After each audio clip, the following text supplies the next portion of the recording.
حضور حضرت ابن عربی نے ایک پورا نظام متعارف کروایا، یعنی جو بھی نظام تھا اس کو اپنے طور پر سمجھنے کی کوشش کی اور اس کے کچھ درجات متعین کیے، خود ان کی اپنی زندگی میں، اپنی تربیتی زندگی میں بھی، اور پھر آگے بطور شیخ جو آپ کی زندگی ہے اس میں رجال الغیب کا تصور اور اس کے واقعات بہت کلیدی حیثیت رکھتے ہیں آپ کی تصانیف میں بھی. تو اس موضوع پر آپ کچھ ارشاد کیجیے. جی ڈاکٹر صاحب، حضرت ابن عربی کی شخصیت ظاہر تصوف کے اندر اور تصوف کی فکر کے اندر ایک بہت ہی ہمالیائی شخصیت ہے. غیر معمولی آپ کا علم اور آپ کا فہم اور آپ کا انداز بیاں. اور یہاں حضرت ابن عربی کا جو موقف ہے یا جو آپ کا نیریٹو ہے رجال الغیب کے حوالے سے، اس سے پہلے ایک چھوٹی سی بات میں یہ عرض کرنا چاہوں گا کہ حضرت ابن عربی کے زمانے میں ایک بہت بڑے فلسفی تھے ابن رشد. اچھا، ابن رشد اپنی زندگی کے آخری منزلوں میں تھے.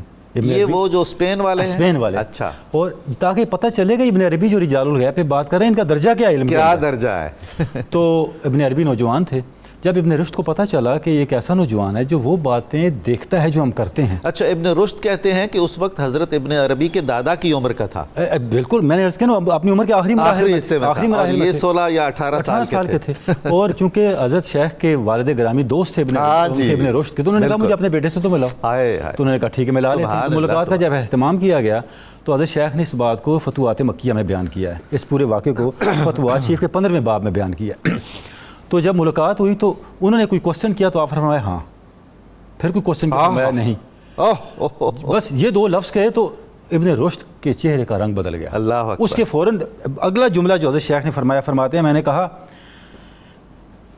بین نام والا تطیر الارواح من موادها والآناک من سبحان اللہ. یہ جو میں نے ہاں اور نہیں کہا ہے، اس میں روحیں اپنے بدنوں سے اور گردنیں اپنے جسموں سے الگ ہو جاتی ہیں. اللہ اکبر. اور فرماتے ہیں کہ ان کا چہرے کا رنگ اتنا زرد ہو گیا کہ وہ ایک خزاں رسیدہ شاخ کی طرح لرزنے لگا اور میں اٹھ کے آ گیا. سبحان اللہ. اور اس کے بعد ابن رشد کا جملہ ہے کہ میں اللہ کا شکر ادا کرتا ہوں، میں نے اس نوجوان کو دیکھا جو ہماری خبروں کا مشاہدہ رکھتا ہے. تنولی صاحب اگر آپ اجازت دیں تو میں یہاں آپ کے توسط سے ایک جملہ عرض کر لوں، پھر آپ کے مجھے برا تو لگ رہا ہے آپ کی بات کو منقطع کرنا.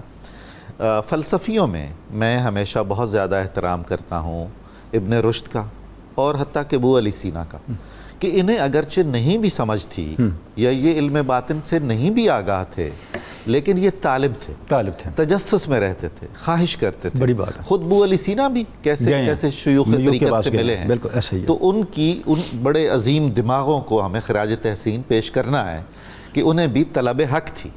ڈاکٹر صاحب خراج تحسین بھی پیش کرنا، اور آپ نے بڑی پیاری بات کی، آج کے عظیم دماغوں کو ان عظیم دماغوں کو نمونہ بنانا چاہیے. یہی مسئلہ ہے. اپنے علم کو حجاب نہ بنائیں، دروازہ بنائیں. جی ہاں، جیسا ان لوگوں نے بنایا. بالکل ایسا. تو جس شخصیت کے بارے میں ابن رشد یہ کہہ رہے ہیں، وہ کیا کہتے ہیں رجال الغیب کے بارے میں؟ اس لڑکے کا کیا حال ہے؟ فتوحات شریف کے دو ابواب ہیں ڈاکٹر صاحب، ایک چیپٹر نمبر 73 ہے 73 اور دوسرا 366 ہے جو رجال الغیب کو ڈسکس کرتا ہے. اس میں حضرت شیخ نے ان ہستیوں کے بارے میں ایک پوری پیٹرن کے ساتھ، ان کے منصب اور ان کی ذمہ داریاں. آپ فرماتے ہیں کہ یہ جو لوگ ہیں اگر آپ ان کے منصب کو سمجھنا چاہیں تو سر فہرست جو ہے قطب ہے. اچھا. قطب اپنے زمانے میں ایک ہوتا ہے اور اس کی حیثیت اس نظام کے اندر ایک مرکز و محور کی ہوتی ہے. اچھا، اس کے بعد پھر ابدال ہیں جو تعداد میں 40 ہوتے ہیں. اچھا اب دیکھیں ابدال، ان کا اگر آپ نام بھی دیکھیں تو یہ ان کے اوصاف کا مظہر ہے. صحیح. یعنی وہ اپنی ہستی کو بدل چکے ہوتے ہیں اس ہستی سے جو مقصود خداوند ہے. جو مطلوب خداوند ہے اس کردار کے ساتھ اپنے آپ کو بدل چکے ہوتے ہیں. یہ جو حسن ابدال ہے، پھر وہ بابا حسن بھی ابدال میں سے ہوں گے غالباً. ایسا ہی ہے کیونکہ لقب ان کا اگر مشہور ہے تو. ٹھیک فرمایا آپ نے.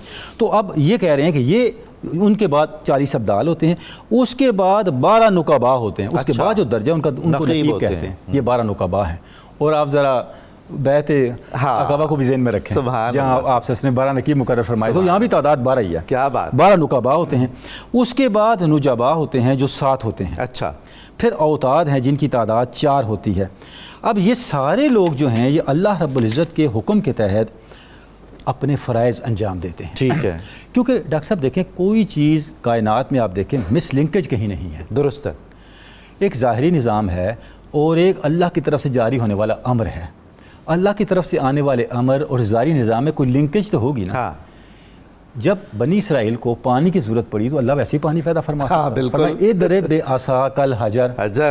پتھر پہ فنفجرت من حسنتا عشرۃ جب پانی سامنے بہت زیادہ آ گیا، راستہ بند ہو گیا، اب کیا کریں؟ فرعون پکڑنے والے فرمائے اضرب بعصاک البحر، اسی عصا سے پتھر کو پانی کیا، اسی عصا سے پانی کو پتھر کیا۔ واہ، ویسے بھی تو ہو سکتا تھا، کمال ہے۔ اب یہ جو درمیان میں واسطہ رکھنا ہے، پتہ یہ چلا قانون الہی ہے۔ حضرت شیخ یہ جو سسٹم بیان کر رہے ہیں، یہ ترتیب بیان کر رہے ہیں، حضرت شیخ یہ فرما رہے ہیں کہ یہ جو اللہ کا تدبیر ہے، فالمدبرات امرا، مصلحت ہے، حکمت سورہ زاریات کے اندر فالمدبرات امرا، یہ جو تدبیر امور ہے، اس کے اندر رجال الغیب یا یہ ہستیاں پاکیزہ، یہ ایک لنکیج ہیں، ٹھیک ہے، یہ اس پوری ترتیب کو تکمیل پذیر کرتی ہیں منشاء الہی کے تحت، صحیح، اور اس کے نیچے پھر عام ہیں جن کو اخیار کہتے ہیں۔ اچھا، اخیار وہ لوگ ہیں جو سراپا خیر ہیں، سراپا نیکی ہیں، اور ان کی وجہ سے سوسائٹی کے اندر شر کم ہوتا ہے اور خیر پھیلتا ہے۔ واہ واہ، اور جیسے فتوح الغیب میں حضور غوث ثقلین نے فرمایا کہ یہ وہ لوگ ہیں جن کی وجہ سے بارشیں برستی ہیں، سبحان، جن کی وجہ سے خیر ہوتی ہے، جن کی وجہ سے بیماریاں دور ہوتی ہیں، جن کی وجہ سے لوگوں کی دعائیں قبول ہوتی ہیں، اچھائی کے چراغ، اچھائی کے چراغ جلتے رہتے ہیں۔ تو جو شر کی اندھیریاں ہیں، چکر ہیں، ان میں اہل حق کے ایمان کا نور جلتا رہتا ہے کسی سپورٹ کی وجہ سے، بالکل، وہ اخیار کی برکت ہوتی ہے۔ اب یہ ساری ترتیب حضرت شاہ نے بیان کر کے ان کے منصب کو، ان کی مقام پوری طرح ڈیفائن کیا۔ اور بڑی امپورٹنٹ بات جو ڈاکٹر صاحب ہم نے بیان کرنی ہے وہ یہ ہے، حضرت شیخ جو کچھ بیان کر رہے ہیں یہ مشاہدات پر مبنی، واہ واہ واہ، یہ صرف سنی سنائی نہیں ہے، یہ صرف فوٹو کاپی نہیں ہے، ہاں، اس کا کتاب سے لیا، اس کتاب سے لیا، یہ وہ لوگ نہیں ہیں، یہ تو معاملہ ہی سارا اوریجنل ہے۔ اور دیکھیں نا کشف المحجوب میں جس داتا گنج بخش نے ایک شیخ کامل کا لکھا کہ انہوں نے کتاب لکھی اور اپنے مرید کو بلایا جا کے دریا میں پھینکو، تو وہ گئے تو انہوں نے کتاب دیکھی تو اس عبارت سمجھ آ رہی ہے، معنی نہیں سمجھ آ رہا، انہوں نے کہا بڑی عجیب کتاب ہے تو پھینکنے کے قابل، اس کو ذرا آرام سے پڑھوں گا، گھر رکھ کے واپس آ گئے۔ تو آئے جب تو آپ نے فرمایا پھینک گئے، انہوں نے کہا یہ پھینک دی، کیا ہوا تھا؟ کچھ نہیں ہوا۔ انہوں نے کہا تم نے نہیں پھینکی، تم نے پھینکی نہیں ہے، پھینک گئے ہو۔ جب جا کے دوبارہ پھینکی، جیسے ہی پھینکی تو ایک صندوق آیا، کتاب اس میں بھی صندوق بند ہو گیا۔ اللہ اکبر۔ آئے تو آپ پوچھا حضرت یہ کیا تھا؟